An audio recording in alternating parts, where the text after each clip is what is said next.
Good evening, and welcome to the Phantasmagorium. I am your host, the Creeper of Channel X. Tonight, we bring you part 4 of the Midnight Paper series. Before we begin, please remember to subscribe and hit the bell for notifications of new Channel X stories.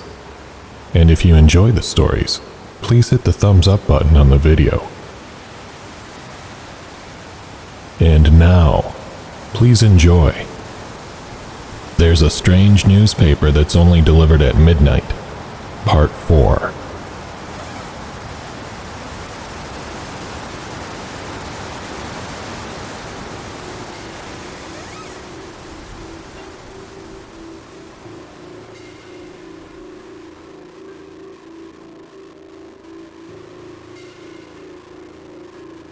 "11:50 p.m. I sat behind the front door this time. The last few days had been bad enough for me to be a little more cautious. I was still taking aspirin to stave off the migraine that started as soon as the porch light went out on Friday night. I wasn't taking any more chances. There have been many comments asking me not to be outside when the paper comes, that maybe that's what caused the ledge game to become real. I don't know. I also don't know if it's my act of reading the papers that's changing things. But I can't stop. Not yet. I need to read the paper to understand it. To understand how much my father knew, and how it affected him. I'd lost touch with my dad.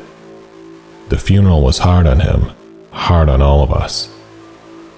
He retreated after that. Wouldn't even want me over for Thanksgiving or Christmas. One thing he said back then that I've been thinking about was, "It's my fault." Did he mean the midnight paper? Did he think reading had done something to my mom? Now he's gone too. The doctors said he sustained several injuries. Some of them were old, already healed. Self-harm was suspected, as was some sort of mental breakdown. When I got here, most of the mirrors were either covered up, removed, or smashed. His TV's screen was covered with cardboard and hidden under a comforter. I'm still looking through my dad's notebooks. He must have hundreds of them. Most don't even make any sense. Just scrambled words that I have a hard time deciphering because of his handwriting. 11:59 p.m. It was time. Once again, I didn't feel ready. Once again, I felt like I was doing something stupid, but I didn't have a choice. At midnight, on the dot, the porch light went out. Through the keyhole, I could see the already familiar patch of darkness form on the welcome mat. Then I blinked, and the lights were on again. There, where it always was a brand new edition of the midnight paper. I opened the front door and hesitated.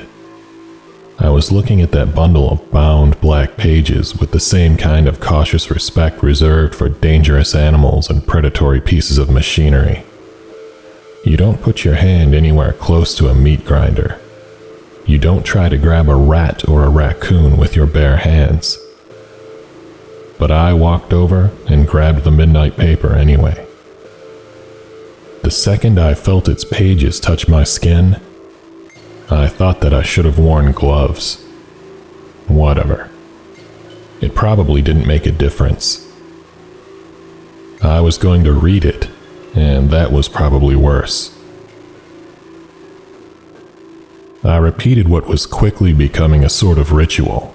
I took the paper inside, set it down on the work table in my dad's office, and used the knife from the kitchen to cut the twine. The paper unfurled itself slowly, and the headline popped out at me. the hunger, mass hysteria, or unknown condition. After a bizarre series of events that spanned only a few days, government officials and healthcare professionals are struggling to treat the residents of a small town in upstate New York. At their request, the name of the town is being withheld from all publications. It started slowly. A few strange reports started trickling into the social media accounts of many of the town's residents. Some were presented as cute. "My little guy was so hungry he got into the pantry and ate half of his new cereal box," wrote one young mother. Others were presented as comedic. "If I eat another burger, I'm gonna end up like that purple brat from Willy Wonka," wrote one girl. Lastly, on that first day, some people were writing in concern. "My baby won't stop drinking milk. 4 bottles and still crying like he's hungry. What should I do?" It seemed that, slowly, everyone in town was coming down with a monstrous case of hunger. Delivery orders skyrocketed. Supermarkets became crowded. With each passing hour, it seemed that nobody was immune to the sudden onset of paradoxical hunger. And it was getting worse. People stuck at home ate through their entire bounties. Some even ate raw spices and garbage. Whatever was at hand, they tried to swallow. Anything to quell that bottomless, nagging, painful feeling in their stomachs. The town's residents hardly slept that first few nights, choosing instead to continue eating anything they could get their hands on. Soon, concepts such as self-restraint and societal norms seemed to crumble away. Restaurant staff left customers unattended and raided the kitchen and even the freezer, eating food and ingredients raw. Local businesses that served no food were abandoned, and those that did serve it were overrun. People could scarcely make it out the front door, sitting on the sidewalks with their bounty and eating through it on the spot. The town's only hospital was filled to the brim. The lucky few who were able to get a doctor to themselves were put through a gauntlet of medical tests. Every possible avenue was pursued, from parasites such as tapeworms to neurological conditions to psychological breakdowns, and they all came back lacking evidence. The town's water supply was tested for anything out of the ordinary, with nothing to show for it. It wasn't long before violence erupted. Food was running out, and anything, even dog food, even the dumpsters behind butcher shops, even pet store cages, were now viable options. People were trading blows over scraps on the street. Soon, fists and blunt objects weren't enough. It wasn't long before someone pulled a knife or a firearm. But knives and firearms were to be expected, to some extent.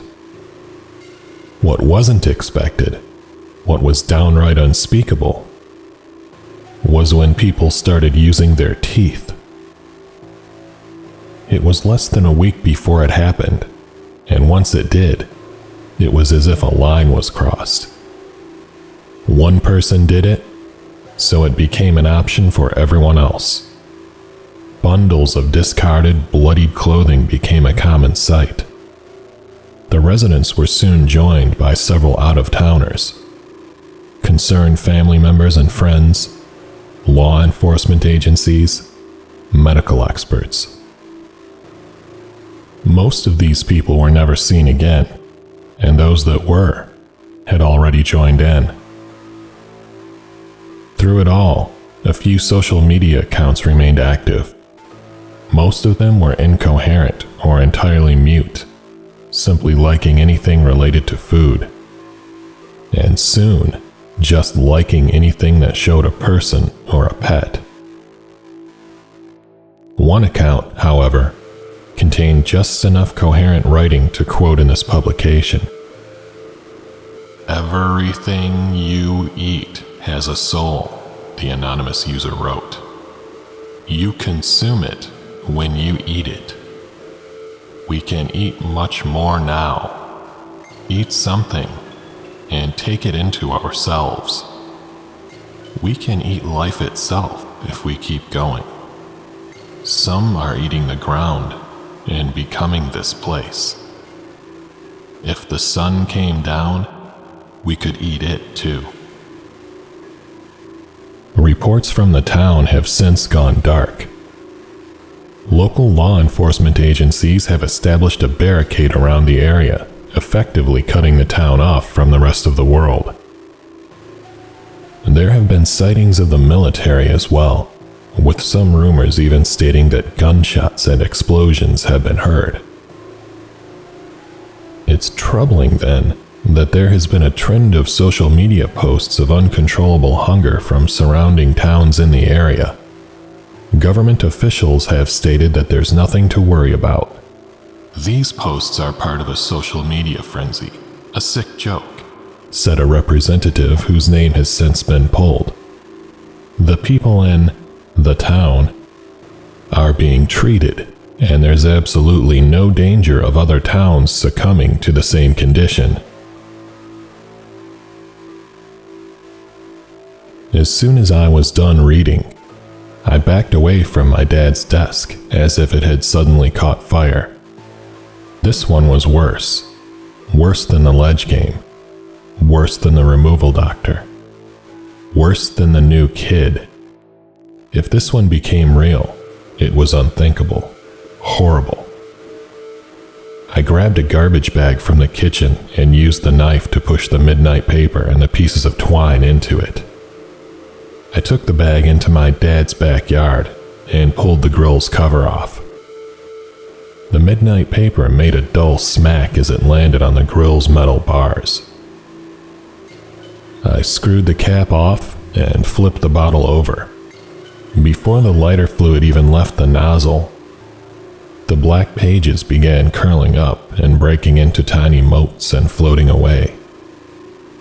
I sprayed the lighter fluid anyway, but by the time it hit the grill, there was nothing left.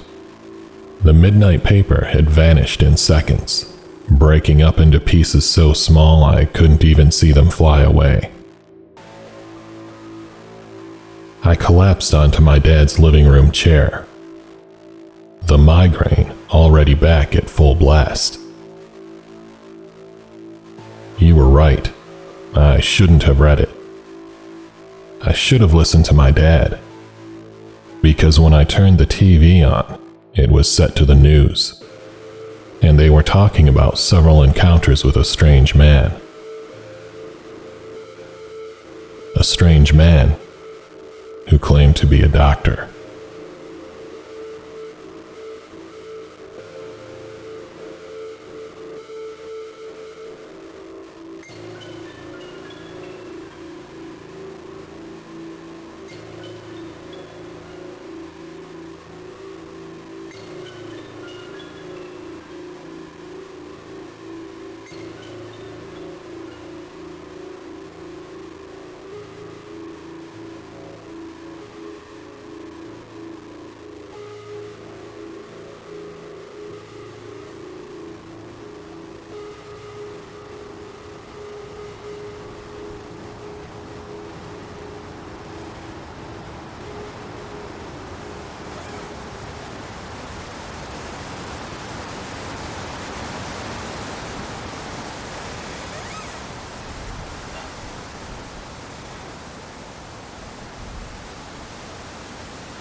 Well, friends, do you think our hero is going to be able to stop any of these stories from happening?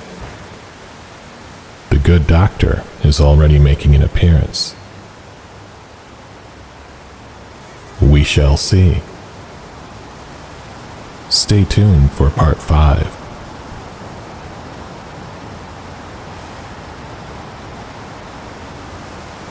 Until next time,